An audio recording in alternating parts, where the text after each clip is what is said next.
What you guys got another video. This mini PC is an absolute beast. It's from Minisforum. It's the BD895iSE ITX motherboard. It's not just your standard motherboard. This has a AMD Ryzen 8945HX. That's 16 cores, 32 threads, maximum turbo frequency of 5.4 GHz, and TDP up to 120 watts. This is a pretty impressive bit of kit. It does support DDR5, and it also has onboard graphics if you want to use it with onboard graphics. These are some of the specs on here. We'll go through it and build with this particular board. Up to 5200 megahertz SO-DIMM memory you're going to need for this. So it's pretty decent speeds. I've got 32 gigs to put in this actual unit. You can see custom heatsink on here already pre-installed. So you only have to drop in 120mm fan of your choice, and this will give you a maximum TDP of 100 watts. You've got two M.2 SSD slots on here, and this is going to be ample. They are M.2 2280 PCI Express 4.0 slots, and there's two of them. So let's get it all out and let's build a PC with this particular motherboard here with a CPU on it. So you've got your brackets here for your fan, and I'll show you how that works. We also have an I/O shield here. We also have a Wi-Fi connector here because it doesn't have built-in Wi-Fi, so you're going to need this if you want to use Wi-Fi. And there's loads of little screws inside here. I do think it would have been nice if these were labeled to make it a bit easier for people if they want to use this, but I'll show you how to do it in this video anyway. You've got your user manual there as well and warranty card. This is the actual motherboard. Let's go through what's on the board itself. So right here, you can see we do have our 24-pin connector right here. And we also have our CPU power for the actual motherboard there. And up the top, we have our M.2s. There's two of them right here. And we also have our little standoffs here for the M.2s. These are just push fits on here. So you can just push them, click them open and click them down. Very simple, no screws needed. Now there's another slot here. This is going to be for your Wi-Fi card. You do have the antennas already in the kit, but you'll need to supply your Wi-Fi card. Just plug it in there and then just put your connectors on and you should have Wi-Fi capability there. So pretty much up the top here, we've got a fan header. There's 3 fan headers on this board. This one is for your CPU.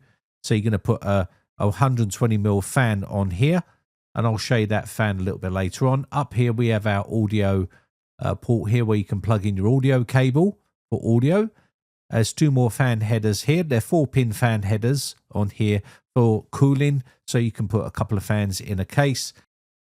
Down here we have our front panel connector right here for your case where you just plug in your front panel connector here, and we have our USB port here for USB connectivity. There's no Type-C port connectivity on this motherboard. We also have here our PCI Express for our card, for our graphics card. And on the I/O side of things, you've got your audio, your 2.5 gigabit Ethernet port, a couple of USB 2.0 ports, a couple of USB 3.2 Gen 1 ports, and you have a Type-C port on there as well. Your DP and HDMI port, because this does have onboard graphics, which is your Radeon 610M, and also it does support DDR5 SO-DIMM times 2 slots on the board as well. Maximum capacity is 96 gigabytes, 5200 megahertz speed. So we're going to put the bracket on, and there's a few little screws in a bag that you need to use here. This is to sit the actual fan on top of here to keep the CPU and GPU cool. There's a big plate under here because these are not socketed CPUs. They are laptop CPUs that are surface mounted to the board. So you could take this off, this cooler, if you wanted to, and use maybe a pump to cool this down. That could be a future video. If you want to see that video, let me know in the comments section down below. But this method here will work perfectly fine, and I don't think you need to have any sort of water cooling on here, because you'll probably see in the video that this is going to be perfectly fine for cooling. They've got these little lugs on them here to hold the fan in situ. So I'm just going to put this on here and then screw this in, and we should be able to put the fan on. Now, what fan you use is entirely up to you. I went with Noctua fans for this particular build. So the fan I went with was this industrial PPC fan. So it's going to spin up to a maximum of 3000 revs per minute. You can see NF-F12 industrial PPC 3000 PWM fan, 120 by 120 by 25 millimeters, 4-pin PWM, IP52, and you can see right there all of the other specs like airflow and also static pressure and stuff like that, if that's really what you want to know. Now, if you need a slimmer fan, Arctic Cooling do some slim fans, and also Noctua do some slimmer ones as well. There's some other brands out there. Just do a bit of research. This will spin up at 3000 revs per minute, so it's going to be spinning up quite high, but I wanted to get that airflow blowing right through to cool that Ryzen 9 processor down. It does come with a 4-pin connector, which is what's suitable for this board. And again, Noctua speaks for itself. It's one of the best fan makers on the market. Now, the memory I went with here is I went with this Crucial DDR5 32GB kit, 5600 megahertz speed SO-DIMM kit. Now, memory prices are through the roof. This is around about 250, 260 bucks right now for this if you're living in the States. So it's not cheap. It's going to be expensive in the UK as well. So I'm going to go ahead and populate the memory first, just in case that fan gets in the way a little bit. So make sure they're fully cracked down. And I heard a click there, so that's now good. And what I'm going to do is just quickly slot that actual fan on top. And it sits on these little lugs here. So make sure you get them inside those lugs. Now, might as well get this drive in here. This is the only drive I had to hand at the time. So I'm going to go ahead and populate this. But like I said, it does take Gen 4 type speed drives as well. If you've got one of those to hand, it should give you plenty good speed. And we also got one for storage if you need storage as well. There's a little push catch on this. It's a little plastic push catch, and it should lock that into position, and that should be fine. I'm just going to use one drive here in this build. But again, just slot these on top like so, and there's the screws in the kit as well, which should just go through. Now, you might think the screws are a little bit short, but they actually sit inside those little lugs. So just make sure you got that sitting on right, otherwise the screws won't tighten up. I'm going to have to use the longest screws here, but there's two types of screws here. Shorter ones for a thinner fan, and the longer ones are for this thicker 25mm fan. Now, the price of this actual kit here is pretty affordable. You're getting a Ryzen 9 processor for around about 400 odd pounds in the UK for this motherboard setup, which is an absolute bargain if you're looking to build a small ITX form factor PC. So I'm going to get this screwed up and we can move on to the next step. Now, if you want to choose exactly the same parts I used in this build, I'll leave them in the video description for you. But again, it's a pretty decent, tidy little build. Once it's all done, you'll see once it's been completed. Now, I've went with a type of case that's going to help keep this system nice and cool, and I wanted to use a bigger graphics card. So I went with the Thermaltake TR100. Now, Thermaltake are making some really nice cases right now, and I've always wanted to build in this case, so that's what I went with. You can choose whatever you like. I went also with these Noctua fans to go up the top. These are NF-P12 fans, and they are 1700 revs per minute, 120mm by 120mm by 25mm, PWM, and they're 4-pin as well. So they should be plenty. I think the top of this case can accept 140mm fans. I think these will be perfectly fine. And I've got these on extract, so they should be pulling air out of the case. Next, we're going to put the power supply in. This is the Thermaltake Tough Power SFX 1000 watt platinum power supply here, fully modular. I had this one laying around, as you can see the dust on the box. And again, I'm going to be using this for this build because it is SFX and it's a small actual power supply. You won't believe how small this is. 1000 watts right here. It's absolutely unbelievable what they can do today, but this should be plenty of power for this build. It's probably over the top a little bit, but it'll be okay. So we're going to get this into the actual case here, and it should sit inside just like this, and we should be able to then put in all the cables, and I can screw this in. Might need to move that bracket down a little bit, but the air should be pulled in from the side here. So I'm going to go ahead and move that bracket down a little bit there because obviously it's going to be too far back. So this just slides down, and we should be able to get that power supply in there. And it should look something like this. And I'm just going to quickly test here with all the cables on, and that sits in there lovely, and that's exactly where I want it. And I can do a bit of cable management later on. You'll see the end result, but that should be plenty. And I need to screw in the actual screws for the power supply, so let's quickly go ahead and do that. There's 4 screws here that need to be screwed in. And make sure you've got your power supply cable from inside the case, because this case has its own power supply cable, and it sticks in at the bottom here. I'll show you that in a second. And it routes itself round up to the back of the case. So you need to use this cable right here. So let's go ahead and plug that in, and it looks something like this. And I'll pull that cable in a bit so it's a little bit shorter, but that's how it should sit inside. Next, I'm going to put the motherboard in. Now, it's a bit of a tight squeeze in this case, and just watch out for your cables here. Pull these all out of the way, and you should be pretty much good to go to mount this in and push it on. There is also the I/O shield you need to screw onto the actual motherboard as well.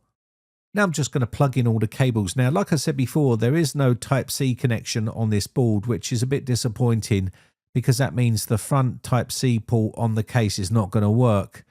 So you need to plug in your 2 fans for the case that you've got in there. You're also going to need to plug in your front panel connector, your audio connector, and you'll need to plug in your CPU, power, and your 24-pin, your front panel connector, and your USB connector in there as well. That all needs to be plugged in. And if you're using a cable for your graphics card in this case, you're going to need to plug that in also, and I'll show you that in a second. Let me just go ahead and get these all plugged in, and then I'm going to plug in this graphics card cable here, because we're going to be putting a graphics card at the back of this case. So this needs to be slotted into your PCI Express graphics slot right here, and we can then plug in the graphics card a little bit later on. It does look a bit messy in here because you need to do the cable management, but again, that's going to be the last job here before we button this up. And then moving on round to the back of the case, we need to screw this actual ribbon down here, because this is where the graphics card is going to sit on this case. It sits at the back, so I need to get that all screwed down. And I'll go ahead and do that right here. Now, this is a graphics card I had laying around. So this is the 7900 GRE from AMD. And again, there's better models out there than this one, but to keep the cost down, I went with this, and that should be plenty for this build. So I've done a bit of cable management, as you can see, and that's what it looks like on this side. And again, we've got plenty of clearance here for the side panel to go on, and that should be good enough for this build. Again, remember, this is a small build, so you're going to have cables. You're not going to see them because we're going to have the side panel on here, but everything should be fine. And again, you can do a bit more better cable management if you're into that sort of thing, but this is good enough for what I need right here. But you are sort of pushed for space inside these little actual small cases here, so bear that in mind. And you can see the cable down the bottom has been shortened up a little bit, so that should be fine. You're not going to see that because it's going to be standing up. So let's go ahead, and what I'll do is we'll flip it over to the other side, and we can take a look at the other side to see what that looks like, because we got the graphics card in there. I had to put the power in. It was a bit tight squeeze, but we managed to get everything in, and it looks pretty nice. So let's move on to the other side. There's the graphics card here. I've tidied up the GPU cables here so they look nice. And if you wanted to change it up and use a different graphics card, like a NVIDIA card, or maybe an Intel card, or the newer AMD cards, you can do. You can change fans. You can set it up the way you like. I'm pretty sure this is going to give me the optimal cooling for this particular system. And I like this case. I didn't go with the digital display at the front because someone removed that from the case when I had it delivered. And of course I need to take out a discrepancy on that because they didn't send it. Otherwise I would have set it up in this video. But let's put the panels on and we'll get this fired up and we'll do some benchmarking. So first off, let's take a look inside the BIOS. Now you can overclock on this system here. I'm not going to do it in this video, but I'll just quickly go through and show you here some of the main settings you got. You got your memory frequency here, the total memory, and your processing speed and so on. And then you've got your advanced area here as well. Let's go into there. And I just want to quickly show you some of the things that you have. We're running Windows 11 Pro on this, but you could run Linux on here or any other operating system that you want.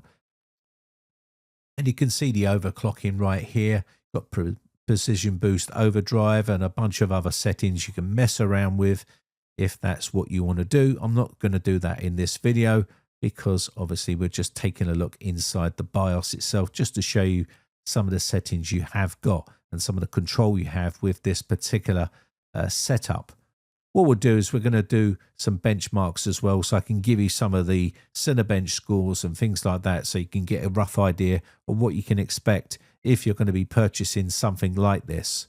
So first off, let's open up HW Info and CPU Z here, and you'll be able to see all of the specs on the left-hand side.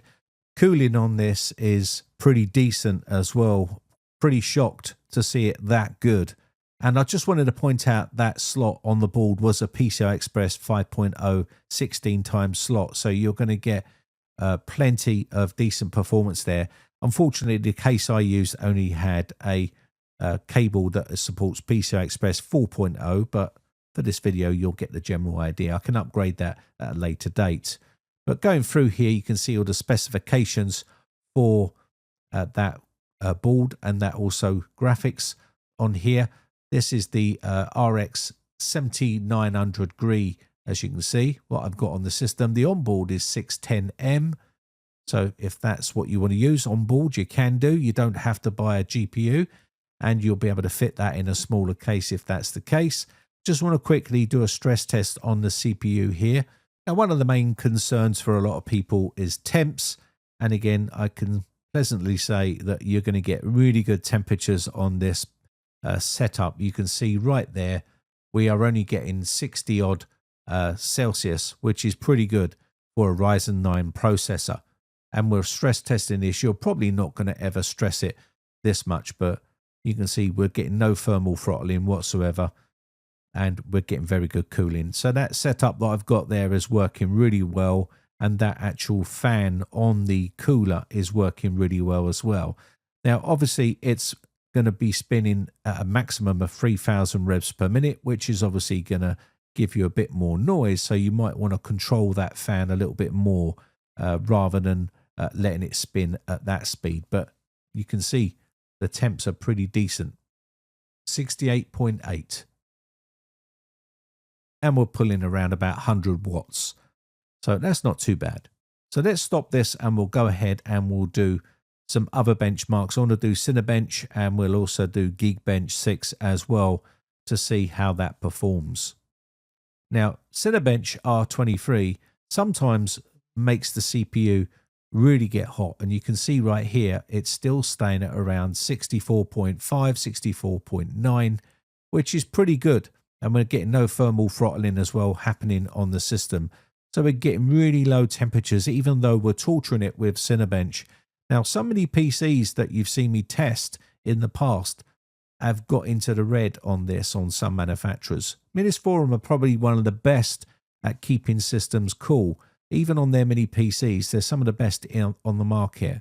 So we're going to do the multi-core score and the single-core score, and I will show you what sort of results you can get. Now, the temps did go up a little bit higher on the single core, as you'd expect, but the scores are 32,440 points and 1948 on the single core score for Cinibench R23.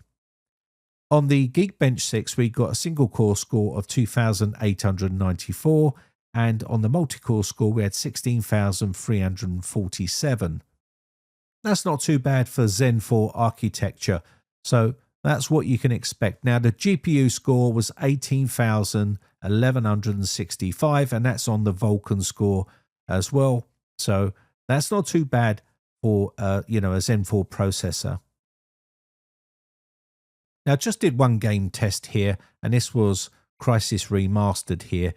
Sorry about the activation windows on the screen there. That's because it's a new build and I haven't had a time to activate, but you can see it's playing perfectly fine. It's silky smooth playback.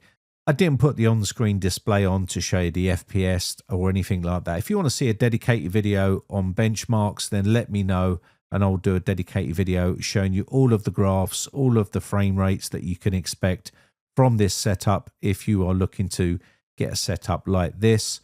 But again, I did do Elden Ring. I did play that and it was perfectly fine, and I forgot to push the record button.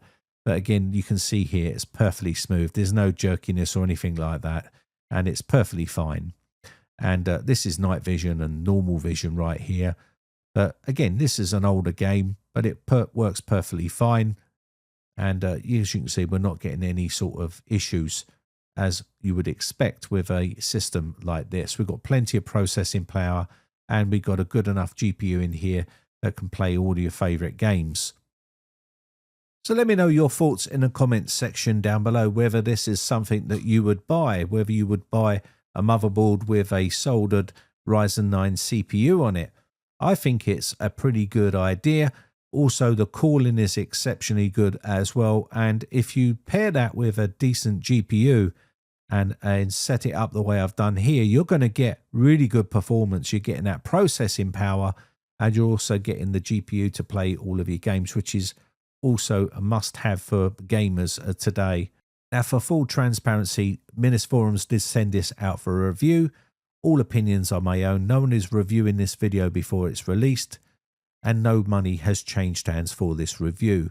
So for all the people out there that want to know what this is, it is a surface-mounted CPU, normally a laptop CPU that is mounted onto the board. There is no socket. It can't be replaced. It can't be fixed unless you know someone who does hardware level repairs for that type of stuff. So if the motherboard fails, then obviously you're going to have a failed computer.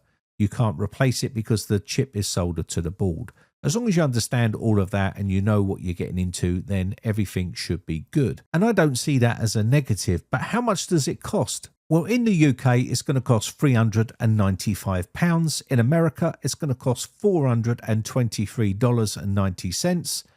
And in Europe, you can expect to pay something like €439, which I think is an absolute bargain for something with a Ryzen 9 8945HX. As always, let me know your thoughts in the comments section down below. My name has been Brian from briteccomputers.co.uk. Big shout out to my YouTube members. I appreciate the support, and I'll catch you in the next video. Thanks again for watching. Bye for now.